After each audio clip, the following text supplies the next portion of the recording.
চাওক আজি যোৱাকালি এটা নটিফিকেশ্যন জাৰি হৈছে যে বিশেষ টেট পৰীক্ষা অনুষ্ঠিত হ'ব শিক্ষা বিভাগৰ ফালৰ পৰা আৰু ইয়াত আমি দেখিবলৈ পাইছোঁ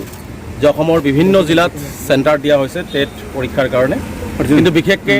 ধুবুৰী দক্ষিণ শালমাৰা বৰপেটা কৰিমগঞ্জ হাইলাকান্দি আৰু গোৱালপাৰা জিলাত কোনো ধৰণৰ চেণ্টাৰ দিয়া নাই আমি আশ্চৰ্য প্ৰকাশ কৰিছোঁ আৰু আমি আচৰিত হৈছোঁ যে সকলো জিলাতেই প্ৰায় টেটৰ চেণ্টাৰ দিয়া হৈছে কিন্তু আজি যিসকল দুৰ্গম জিলা যি জিলাৰ পৰা ছাত্ৰ ছাত্ৰীয়ে ওলাই আহি আজি দক্ষিণ শালমাৰাৰ পৰা যদি ছাত্ৰ ছাত্ৰী ওলাই আহি গুৱাহাটীত টেট দিবলগীয়া হয় তেনেহ'লে তেওঁলোকে আগদিনাখন যাব লাগিব ধুবুৰীৰ পৰা টেট দিবলৈ বঙাইগাঁও বা চিৰাঙত আহিব লগা হ'লেও তেওঁলোকে আগদিনাখন আহিব লাগিব আজি এই ক'ভিড মহামাৰীৰ সময়ত আৰ্থিকভাৱে জৰুৰীয়া হৈ থকা এই যিসকল টেট মানে প্ৰাৰ্থী আছে তেওঁলোকে কেনেকৈ ইমান দূৰলৈকে আহিব গতিকে আমি আচৰিত হৈছোঁ আৰু আমি সন্দেহ প্ৰকাশ কৰিছোঁ যে আচলতে শিক্ষামন্ত্ৰী ডাঙৰীয়াই দক্ষিণ শালমাৰা মানকাচৰ বৰপেটা হাইলাকান্দি কৰিমগঞ্জ ধুবুৰী জিলাৰ যিসকল টেট প্ৰাৰ্থী আছে তেওঁলোকক আচলতে টেটত উত্তীৰ্ণ কৰাৰ ক্ষেত্ৰত বা তেওঁলোকক পৰীক্ষা দিয়াৰ ক্ষেত্ৰত তেওঁ স্বইচ্ছাই বঞ্চিত কৰাৰ কাৰণে এটা ষড়যন্ত্ৰ ৰচনা কৰিছে গতিকে আমি অসমৰ মাননীয় মুখ্যমন্ত্ৰী ডাঙৰীয়াক আহ্বান জনাম যে এই দুৰ্গম অঞ্চল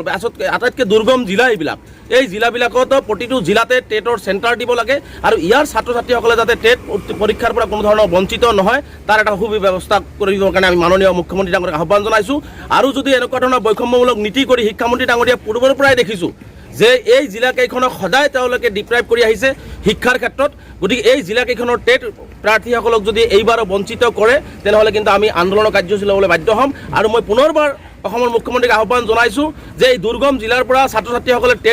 টেট পৰীক্ষা দিবৰ কাৰণে আহিব লগা হ'লে বহুত অৰ্থৰ প্ৰয়োজন হ'ব আৰু তেওঁলোকে আহি দিবও নোৱাৰিব পৰিৱেশো নাই তেনে ক্ষেত্ৰত মই অনুৰোধ জনাইছোঁ যে দক্ষিণ শালমাৰা ধুবুৰী বৰপেটা গোৱালপাৰা কৰিমগঞ্জ হাইলাকান্দি প্ৰতিটো জিলাতে টেট চেণ্টাৰ দি ইয়াত থকা প্ৰতিটো ছাত্ৰ ছাত্ৰীসকলক টেট পৰীক্ষা দিবৰ কাৰণে এটা সুব্যৱস্থা কৰি দিবৰ কাৰণে আমি আহ্বান জনাইছোঁ আমাৰ এতিয়া সন্দেহ হৈছে যে আচলতে ধুবুৰী দক্ষিণ শালমাৰা মানকাচৰ কৰিমগঞ্জ বৰপেটা আৰু আপোনাৰ কি কয় গোৱালপাৰা এই জিলাকেইখনক তেওঁলোকে আচলতে ইয়াৰ পৰীক্ষাৰ্থীসকলক মাহিয়াৰ দৃষ্টিৰে চোৱা হৈছে আজি চিৰাং আৰু বঙাইগাঁও গাতে লাগি থকা এখন জিলা য'ত চিৰাং আৰু বঙাইগাঁও চিৰাং বা বঙাইগাঁও য'তেই দিলে আমাৰ এই বঙাইগাঁও বা চিৰাং জিলাৰ ছাত্ৰ ছাত্ৰীসকলে সুবিধা পালেহেঁতেন কিন্তু আজি ইয়াত কেউ দুটাতে দিয়া হৈছে অনুৰোধ ধৰণে আজি দক্ষিণ শালমাৰা ধুবুৰী তাত আজি কিমান ডিফাৰেঞ্চ আছে ধুবুৰীতো নাই মানকাচৰতো নাই আজি গোৱালপাৰাতো অনুৰোধ ধৰণে গোৱালপাৰাতো নাই আৰু কৰিমগঞ্জ হাইলাকান্দি তেওঁলোকে শিলচৰ যাব লাগিব কেনেকৈ তেওঁলোকে পৰীক্ষা দিব গতিকে সম্পূৰ্ণভাৱে পক্ষপাতিত্বমূলক আচৰণ কৰি এই জিলাকেইখনৰ ছাত্ৰ ছাত্ৰীসকলক টেট উত্তীৰ্ণ যাতে হ'ব নোৱাৰে যাতে তেওঁলোকে টেটত চাকৰি নাপায় তাৰ কাৰণে ষড়যন্ত্ৰ ৰচনা কৰিছে বুলি আমাৰ ইতিমধ্যে সন্দেহ হৈছে শিক্ষামন্ত্ৰীৰ ওপৰত ধৰ্মীয় মেৰুকৰণৰ কথা নাই মোৰ কথা হৈছে ধৰ্মীয় মেৰুকৰণৰ কথা নাই এইবিলাক দুৰ্গম অঞ্চল ইয়াত সকলো ধৰ্মৰ মানুহে বসবাস কৰে মোৰ কথা হৈছে আমাৰ আমচুৰ কথা হৈছে যে সকলো জাতি জনগোষ্ঠীৰ এই অঞ্চলবিলাকতো বসবাস কৰে গতিকে সকলো ছাত্ৰ ছাত্ৰীয়ে টেট পৰীক্ষাৰ কাৰণে চেণ্টাৰ দি তেওঁলোকক উপযুক্ত স্থানত পৰীক্ষা দিয়াৰ সুব্যৱস্থা কৰি দিব লাগিব ইয়াত কোনো ধৰণৰ এই জিলাকেইখনক আচলতে মাহিয়াৰ দৃষ্টিৰে চোৱা হৈছে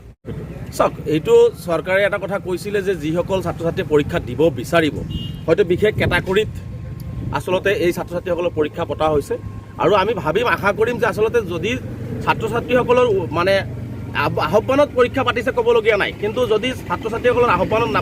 নাপাতি তেওঁলোকে নিজাববীয়াকৈ পাতিছে তেনেহ'লে মই ভাবিম যে আগৰ ছাত্ৰ ছাত্ৰীসকলক যি ধৰণে সুবিধা দিয়া হৈছে এইসকল ছাত্ৰ ছাত্ৰীক সুবিধা দিব লাগে আৰু যদি কোনোবাই আহ্বান ক্ৰমে তেওঁলোকৰ পৰীক্ষা পতা হৈছে তাত আমাৰ ক'বলগীয়া একো নাই চাওক ইতিমধ্যে আমি অসমৰ মাননীয় মুখ্যমন্ত্ৰী ডাঙৰীয়াক আহ্বান জনাইছোঁ যে আজি কলেজবিলাক হায়াৰ ছেকেণ্ডেৰীবিলাকত আজি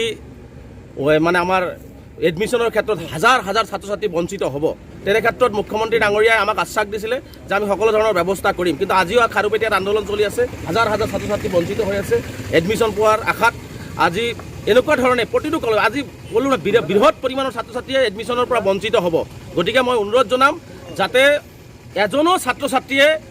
মানে কলেজ বা হায়াৰ ছেকেণ্ডেৰীত এডমিশ্যনৰ ক্ষেত্ৰত বঞ্চিত নহয় তাৰ কাৰণে এটা ব্যৱস্থা গ্ৰহণ কৰিব লাগিব নহ'লে কিন্তু যদি ছাত্ৰ ছাত্ৰীসকলে বঞ্চিত হয় অসমৰ মুখ্যমন্ত্ৰী এটা ভয়াৱহ ছাত্ৰসকলৰ আন্দোলনৰ সন্মুখীন হ'বৰ কাৰণে কিন্তু সাজু থাকিব লাগিব কাৰণ আমি বিচাৰিছোঁ কোনো ছাত্ৰ ছাত্ৰীৰ যাতে শৈক্ষিক ভৱিষ্যত অন্ধকাৰ লৈ নাযায় প্ৰতিটো ছাত্ৰ ছাত্ৰীৰ মানে শৈক্ষিক ভৱিষ্যত সুৰক্ষিত কৰাৰ দায়িত্ব কিন্তু মুখ্যমন্ত্ৰী ডাঙৰীয়াই ল'ব লাগিব কাৰণ শিক্ষামন্ত্ৰীজনৰ ওপৰত আমাৰ আস্থা নাই শিক্ষামন্ত্ৰীজনে প্ৰথমৰ পৰাই শিক্ষা বিভাগত আচলতে আমি দেখিছোঁ যে এটাৰ পিছত এটা তেওঁৰ যিবিলাক সিদ্ধান্ত আছে সিদ্ধান্তবিলাক ছাত্ৰৰ বিপৰীতে গৈ আছে স্কুল কলেজৰ বিপৰীতে গৈ আছে আজি হায়াৰ ছেকেণ্ডেৰী বহুকেইটা হায়াৰ ছেকেণ্ডেৰীলৈ উন্নতকৰণ কৰা হৈছে আজি মই অনুৰোধ জনাইছোঁ যে বহু দুৰ্গম অঞ্চল আছে য'ত হাইস্কুলবিলাক হায়াৰ ছেকেণ্ডেৰী পৰ্যায়লৈকে লৈ নগ'লে হাজাৰ হাজাৰ ছাত্ৰ ছাত্ৰীয়ে কিন্তু